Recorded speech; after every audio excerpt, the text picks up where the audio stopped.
el siguiente panel que lo modera el señor Ernei Cuartas, con Eliana Sepúlveda de la Federación Colombiana de Enfermedades Raras y representante de la Secretaría de Salud.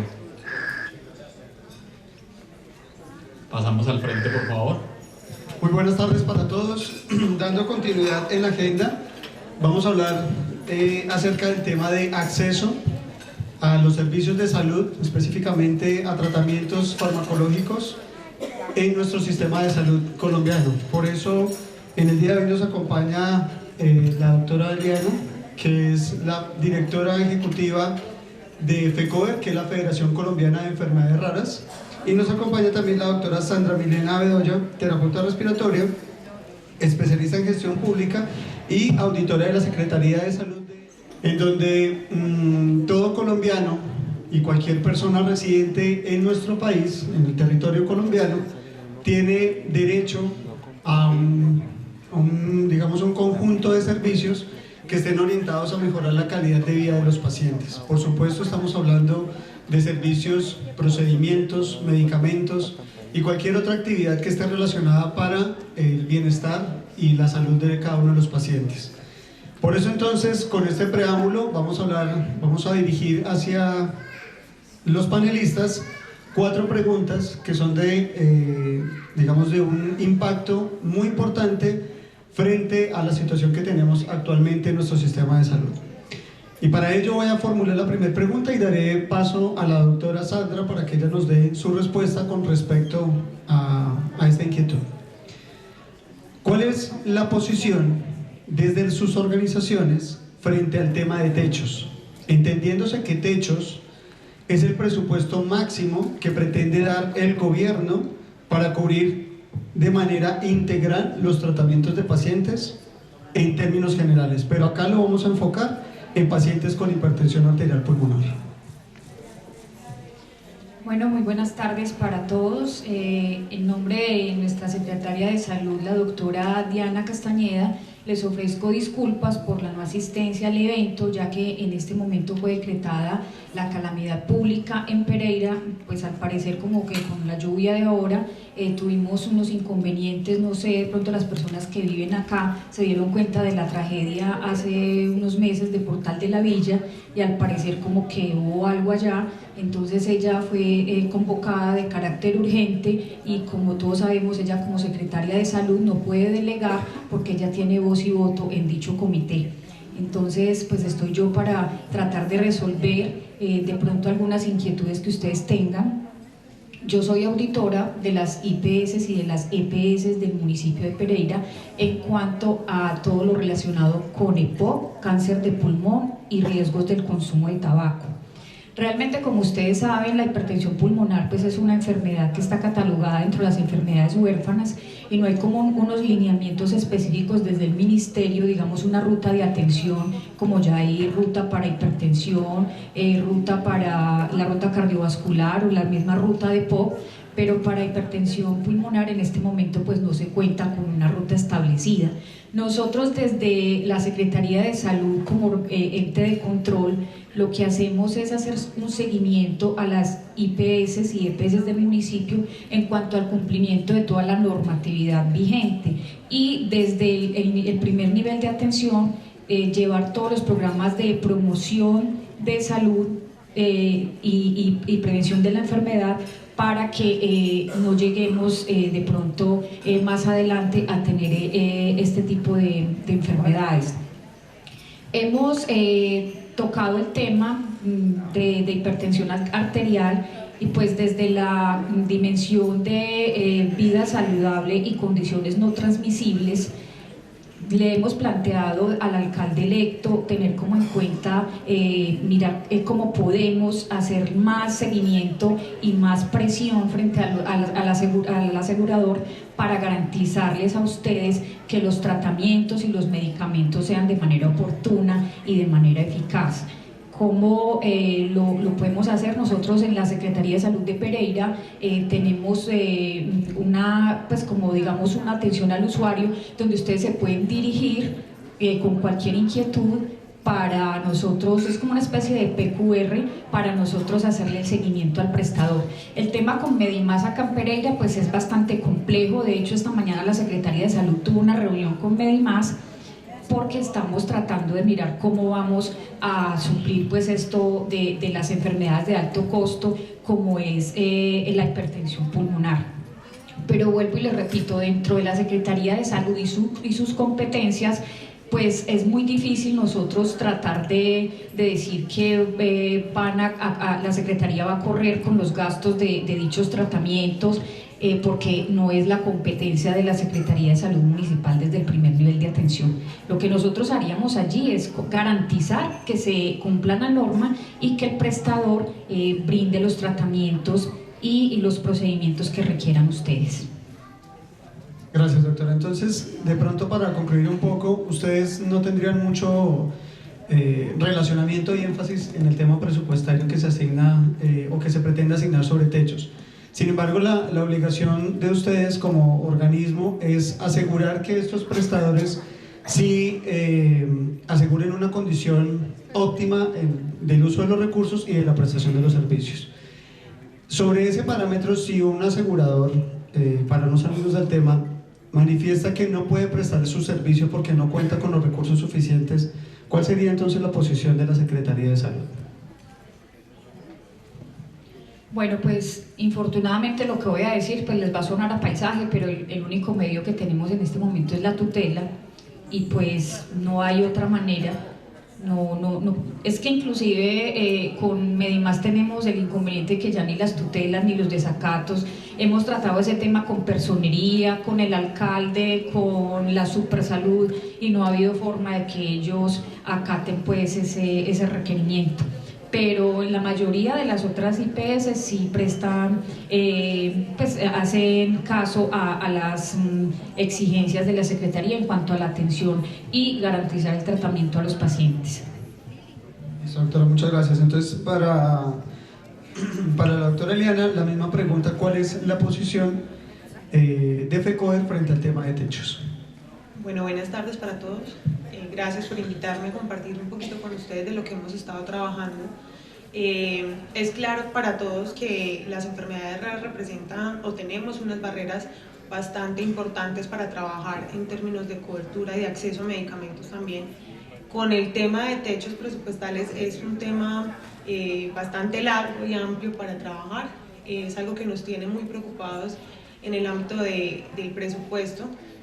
Siempre decimos como estamos siendo atendidos o digamos nos ven desde el costo de nuestros medicamentos o desde el costo de la atención, un tema de contención del gasto que nos tiene muy preocupados porque específicamente en el tema de techos se está hablando de un presupuesto que es limitado para el acceso a medicamentos y tratamientos de los pacientes con enfermedades raras. La responsabilidad de este presupuesto está en este momento por parte desde el Ministerio a las EPS. Y se habla de un techo o un valor máximo de recobros en nuestros tratamientos que depende del cual va a depender la cobertura o el acceso al servicio. Desde donde yo lo veo, pues como lo dije, es una barrera bastante grande porque va a depender mucho de dónde estén ubicados los pacientes o de cómo se estén abordando las enfermedades. Por el tema del presupuesto, en dónde estamos concentrados, y al ser esta una tarea que se le delega a las EPS, pues como EPS pensaríamos que estábamos hablando de contener el gasto, de mirar hasta qué punto pueden cubrir un tratamiento o hasta qué número de pacientes podrían tener la capacidad. Entonces es algo que está en discusión, que hemos estado trabajando mucho, incluso desde las organizaciones de pacientes, para poder garantizar, pero nos preocupa porque cada vez somos más los pacientes que estamos entrando al sistema y cada vez más son las barreras para el acceso a medicamentos. ¿En términos de qué? De que si la EPS reporta que ya se le cubrió o ya se gastó el valor máximo de recobro en la atención a un paciente, pues deberá cubrir lo que se exceda en el servicio. Y hay un fenómeno que también nos preocupa mucho y es el tema de en cuanto a la atención o las buenas prácticas en una EPS, pues también el hecho de que entremos que nuestros tratamientos entren bajo ese valor máximo de recobros, pues dependerá también la calidad del servicio.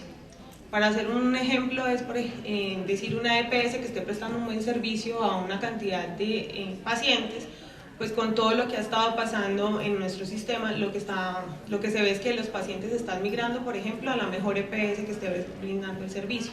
Y cuando va aumentando el número de pacientes, pues disminuye el costo o el valor que ellos van a pagar por nosotros, y finalmente lo que estamos mirando es qué tanto se afecta la calidad del servicio en ese escenario.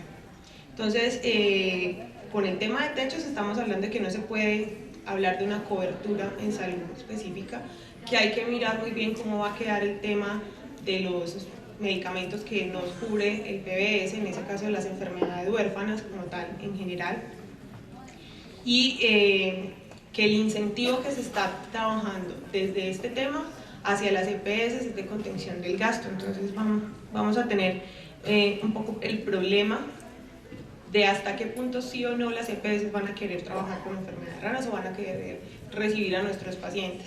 Es algo que está en discusión, que todavía tenemos el ojo como puesto en esos escenarios, y que va a depender mucho de la participación de las organizaciones, de la participación de nosotros como pacientes en esa toma de decisiones. Bueno, perfecto, muchas gracias. Con respecto a la segunda inquietud, y hablando en términos de acceso a los servicios y el sistema de salud, nace la pregunta de cuál sería la mejora en la ruta de atención de pacientes en términos generales. Sabemos que en algunas regiones no existe una ruta especializada por patología, ¿cierto? Y seguramente en el departamento de Risaralda no está tan detallado. Sin embargo, sí existen rutas de atención para la gran mayoría de las patologías. ¿Cuál sería, desde de su experiencia y del rol que desarrollan cada una de ustedes, esa opción de mejora que ustedes le ofrecerían a esa ruta en caso de que tuvieran la oportunidad de participar en esa actividad? Bueno, como les decía ahorita, siendo una enfermedad huérfana, el Ministerio no tiene hasta ahora pues una ruta de atención para estos pacientes establecida. De acuerdo a la Ley 1395 del 2010 y la Ley 1438 del 2011, está considerada como una enfermedad huérfana, una enfermedad crónica debilitante grave. Y pues en este momento, como les decía, desde la parte de Secretaría de Salud Municipal, estoy hablando pues acá a nivel de Pereira, sería para nosotros todo lo que es el nivel primario de atención. En este momento les voy a contar la experiencia de lo que está haciendo la Secretaría de Salud con los pacientes que tienen enfermedad pulmonar obstructiva crónica. Ha sido un proceso realmente largo, llevamos ya casi 4 años haciéndoles asistencia técnica a las EAPB municipios, a las EPS y las IPS, para poder implementar las guías de práctica clínica, que las adopten y que tengan una ruta de atención de acuerdo a la normatividad vigente, que en este caso pues para este año, para febrero de este año, entró en vigencia la resolución 3280 que derogó la 412. Entonces todo ya va a ser basado en la 3280 y todo lo que son las mías, que ahorita ya se llama Maite. Entonces desde la Secretaría vamos a estar muy atentos en cuanto a los lineamientos que dé el Ministerio de Protección Social para empezar a implementar esas rutas. Vuelvo y les repito que ha sido difícil porque todos sabemos que el sistema es muy complejo, de que para implementar una ruta de atención se necesitan recursos, se necesitan profesionales que apoyen en esta materia.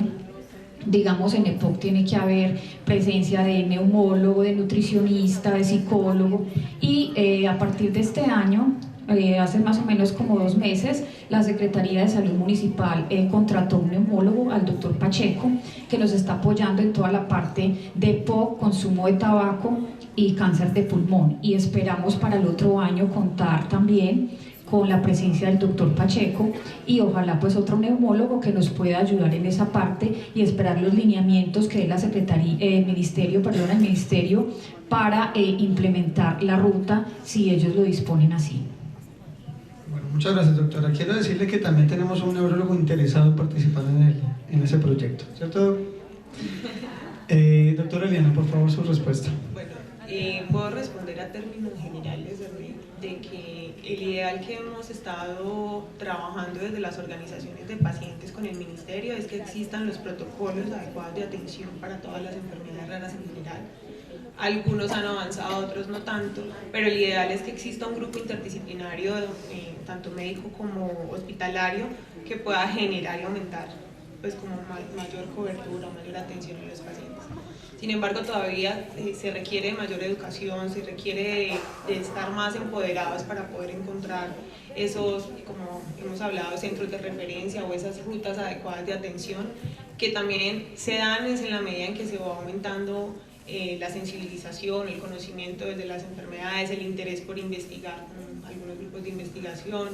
Entonces, yo creo que la tarea es seguir educando, seguir fomentando más información sobre nuestras patologías para que se generen estas rutas lo más pronto posible. No todas cuentan con protocolo, como tú dices, en algunos sectores ya puede que los tengamos más claros dependiendo de algo que yo llamo voluntades para trabajarlas, pero pues es el ideal, la norma lo dice, la 1392 del 2010 lo estipula, pero todavía estamos en ese proceso de madurar en las rutas y de poder garantizar a estos pacientes esa atención.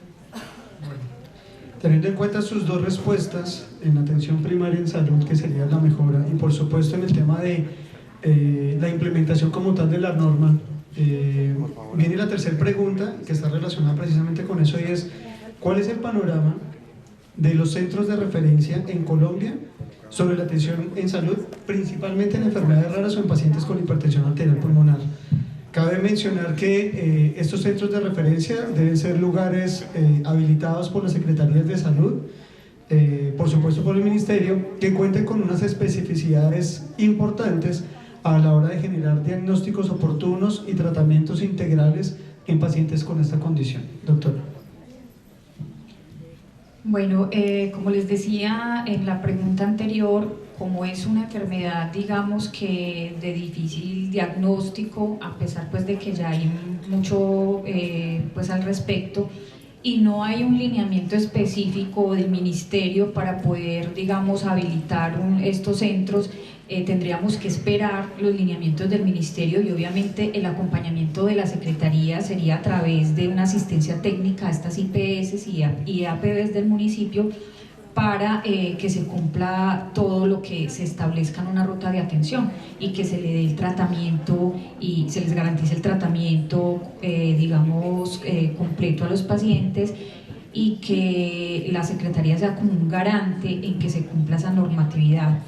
También nosotros a través de la Fundación Universitaria del Área Andina, que cuenta pues con la Facultad de Terapia Respiratoria, en el semillero de investigaciones hemos estado en conversaciones con la doctora Ángela Rincón, que es la que está avalando, digamos, está avalada por Colciencias para proyectos de investigación de alto impacto en comunidades, digamos, que ya estén como establecidas jurídicamente.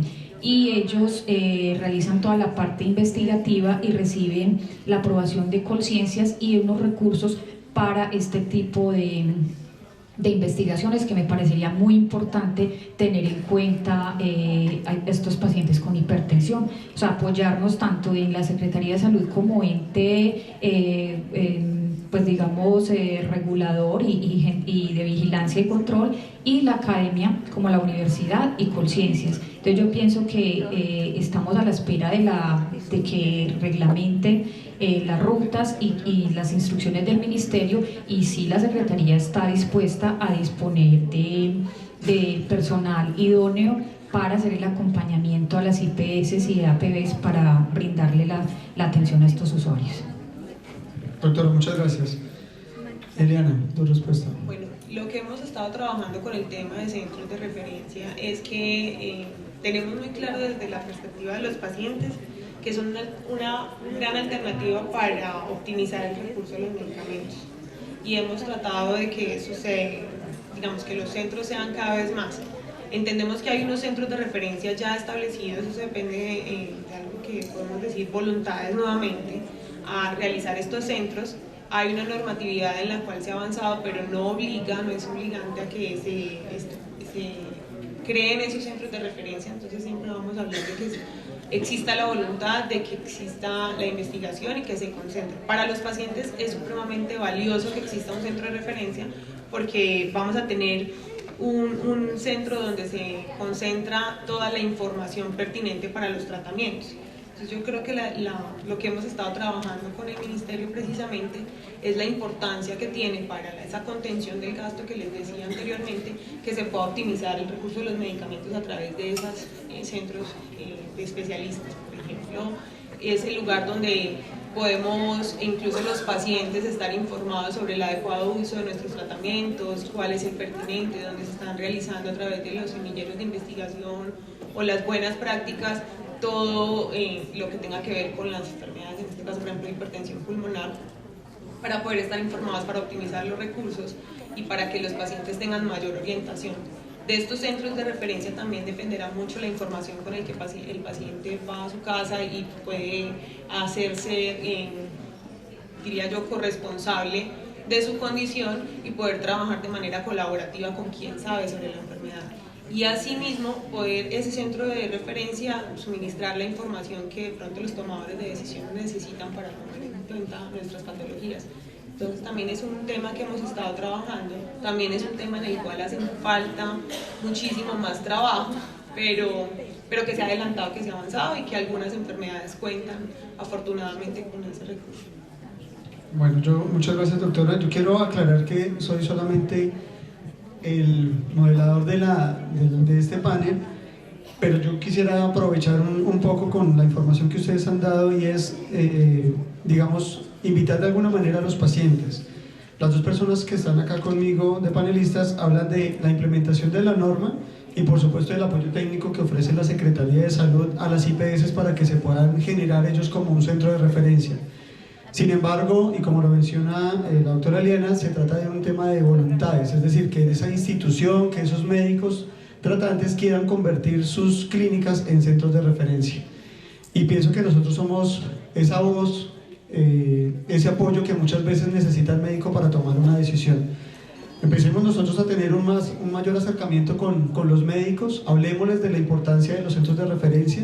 Hoy en día diagnosticar quizás sea un poco más fácil en comparación a años anteriores, pero aún queda mucho camino por recorrer. Tenemos ciudades olvidadas como Chocó, Amazonas, en donde tenemos pacientes que, digamos, la demora en su tema de diagnóstico oportuno hacen que no tengan una calidad de vida lo suficientemente óptima como la que podemos tener en el goce actualmente los que están en ciudades principales. Entonces acá era como una invitación hacia ustedes para que por favor hablen con sus médicos respecto al tema. Vale, perfecto.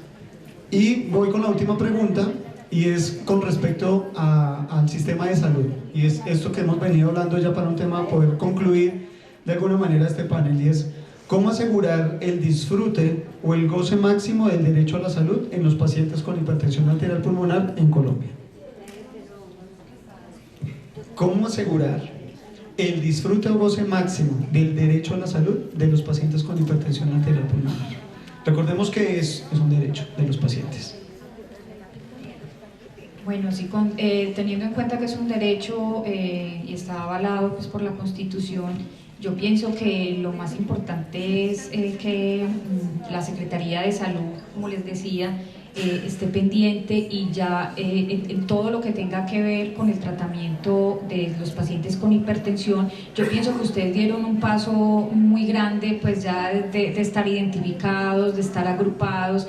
De esa manera hay como cierta presión ante el ministerio, ante la Supersalud y que o sea, ya son visibles como grupo para poder tener en cuenta que son personas que tienen una enfermedad crónica y que es una enfermedad en este momento catalogada por el Ministerio huérfana y que se debe, el ministerio debe de proporcionarles a ustedes una mejor calidad de vida en cuanto a todo lo que se refiere a los tratamientos y todo lo que pues, conlleve la enfermedad. Yo pienso que desde la Secretaría, como les he dicho, estamos prestos a realizarle seguimiento a los prestadores para que la normatividad se cumpla y se pueda llevar a cabo los tratamientos y todo lo que ustedes requieren. Gracias, doctora Diana. Bueno, yo creo que para responder debo iniciar por que entendamos que las enfermedades raras ahorita somos enfermedades de especial interés, somos sujetos de especial protección, que hemos estado trabajando por ese goce de nuestros servicios y de nuestra salud. Aquí yo armo el panorama de la necesidad de una articulación entre todos los actores que trabajamos por estas enfermedades en general para lograr una excelente cobertura. Siempre hago el ejemplo como de que todos tenemos intereses particulares, cada quien está alando para el lado que más le conviene, que le interesa. Entonces en ese orden estaríamos hablando de que para lograr ese adecuado aseguramiento hablaríamos en principio de costos, que es como nos están abordando ahorita por lo que les decía, la contención del gasto, que necesitamos que el gobierno haga las acciones necesarias de la forma que tiene para hacerlo. Nosotros hemos hablado, por ejemplo, de una política de medicamentos huérfanos que nos permita mejorar los diálogos, mejorar esa co-construcción del bienestar en los pacientes con enfermedades raras. Nuevamente, de la voluntad de ser transparentes, pero más allá de eso es de encontrar el camino donde todos esos intereses que cada quien tiene por separado los podamos articular. Y hablemos, por ejemplo, de coherencia normativa, porque la normativa de enfermedades raras en el país es amplia, pero de que se aplique aún estamos trabajando articuladamente en eso. Como decía Ernei, de que los pacientes nos empoderemos lo suficiente también para alzar nuestras voces y poder estar atentos a todo lo que nos compete, ¿cierto? A enterarnos de cuáles decisiones se están tomando, a participar en esas decisiones que se están tomando y a proponer también soluciones que podemos trabajar en conjunto. Siempre hablo como del trabajo en equipo, es importante para lograr ese goce de servicios o ese goce, que todos pongamos en una sola línea un poco los esfuerzos que se están haciendo, porque uno entiende perfectamente cuáles son los intereses de cada actor, pero todavía ha sido difícil conjugarlos. Entonces hay que trabajar, lo que tenemos es mucho trabajo para hacer. Bueno, muchas gracias. Entonces, también para concluir un poco esta pregunta, creo que tenemos dos organismos, de alguna manera, que funcionan de control. Tenemos la Secretaría de Salud, que su principal objetivo es asegurar que los prestadores cumplan con la norma, por supuesto. Y desde las organizaciones de pacientes es asegurarnos que los pacientes tengan conocimiento sobre el sistema de salud. Nosotros como pacientes tenemos la obligación entonces y el compromiso de conocer cuáles son nuestros derechos y nuestros deberes frente al sistema de salud. Con esto damos por concluido el panel. Sin embargo, no se acostumbran a generar inquietudes adicionales. Sé que del público tenemos una pregunta adicional. Vamos a tratar de transferirle entonces esa pregunta a nuestros panelistas y con eso damos por concluido la actividad.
Bueno, pues lo que usted acaba de decir tristemente es la verdad.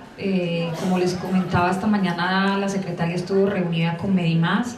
Yo he sido una de las personas que he estado al frente con la personería de acá de Pereira, de la delegada de salud, para este tipo de situaciones pues tan puntuales y tan específicas de pacientes con un estado de salud tan delicado como los pacientes de hipertensión pulmonar, los oncológicos, pero realmente no tengo la respuesta. O sea, como Secretaría de Salud nosotros vigilamos, hacemos cumplir la norma, pero si ellos a través de la tutela, que es el mecanismo que se tiene establecido, no la cumplen ni cumplen los desacatos, es como algo, digamos, ya coyuntural del tema de, específicamente estoy hablando de Medimás. En ese sentido, créame que no ha sido negligencia de la Secretaría de Salud de Pereira, porque hasta en cabeza del alcalde Juan Pablo Gallo se estuvieron haciendo gestiones con Medimás. Nosotros constantemente les hacemos un acompañamiento, vamos a hacer visitas, vamos a mirar cómo están en cuanto a la oportunidad en las citas médicas, si están cumpliendo con el tema de los medicamentos, pero infortunadamente se vuelve como un pimponeo entre la IPS, la EPS y el usuario. Entonces, ¿qué hace la EAPD? O sea, el asegurador les autoriza X servicio o algún medicamento o algún tratamiento y resulta que no le han pagado a la IPS, entonces van y obviamente no les va a prestar el servicio. Cuando nosotros vamos, porque nosotros tenemos que notificarle las visitas, porque de ley las tenemos que notificar 15 días antes, pues ellos tratan de, como cuando uno le anuncian una visita, de tratar de barrer la casa y de sacudir para que no se vea pues el mugre, pero igual nosotros estamos siempre pendientes y le hacemos seguimiento a esos casos. Yo pienso que es bueno que se acerque a la Secretaría de Salud y miremos con la Secretaría de Salud alguna opción en esos casos tan puntuales y tan específicos como el que usted me está diciendo, pero no ha sido negligencia de la Secretaría, es el sistema y específicamente con Medimás tenemos ese problema. Bueno, lo que te puedo aportar efectivamente es una barrera administrativa que hemos encontrado muchos pacientes en Colombia. Seguimos reportando a través de la superintendencia, en las mesas de discusión, todos estos escenarios siempre están como tema principal, pero es algo que, como le digo, ahorita estamos trabajando en temas de contención del gasto y mientras eso sea así y mientras la responsabilidad siga siendo de las EPS, estamos hablando de costos. Entonces ellos siempre van a tratar de contener ese gasto lo más que puedan porque no van a asumir más allá de lo que les están dando, por ejemplo, como les hablaba ahorita del valor máximo de recobro. Sigue siendo un poco la barrera y lo que hemos estado manifestando en los pacientes es algo que se ha estado trabajando fuertemente. Yo admiro mucho, por ejemplo, lo que usted acaba de decir de que se ha encadenado, porque no es solamente usted, son muchos pacientes que están en su desesperación de ser escuchados. Como organización, como gremio, lo que hemos tratado es de evidenciar cada vez más el esfuerzo que estamos teniendo, no solo las organizaciones, los pacientes mismos, para que nos escuchen, ¿cierto? Lo que yo hablaba ahorita de que todos tenemos que articularnos es precisamente lo que tenemos en la mesa de discusión, en todos los escenarios, con todos los actores.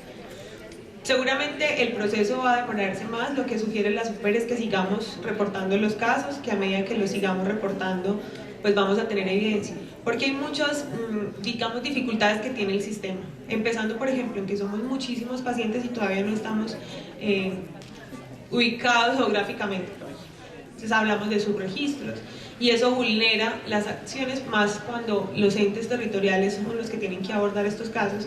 Y otra de las cosas que resalto es el desconocimiento, por eso ahorita les hablaba mucho de la educación. Cuando uno llega al ente territorial muchas veces no sabe de qué le estamos hablando y para ellos, aunque tengan mucha voluntad para apoyarnos, pues también es difícil. Entonces yo creo que vamos en buen camino, todavía nos falta, pero pues sigamos evidenciando cada caso. Tal vez encontrar la manera más adecuada de poderlo manifestar sería una ruta que podríamos construir todos los pacientes en conjunto para que hagamos más énfasis. Bueno, muchísimas gracias a nuestros panelistas. Insisto en que este panel no va relacionado con preguntas, es una visión de dos organizaciones, una que hace parte del gobierno y otra en términos de pacientes. Quisiera concluir un poco, digamos, dentro de este panel es que nosotros somos parte activa del sistema de salud. Tenemos que empezar a realizar el tema de conocer cómo funciona el sistema, conocer cuáles son nuestros derechos, nuestros deberes. Por supuesto, empoderarnos sobre la patología, conocer la enfermedad, cuáles son los tratamientos, cuáles son los beneficios de esos tratamientos, tener una relación médico-paciente óptima que de alguna manera asegure que nuestra prestación de nuestro servicio puede ir cada vez mejor. Para nuestros panelistas un fuerte aplauso, por favor.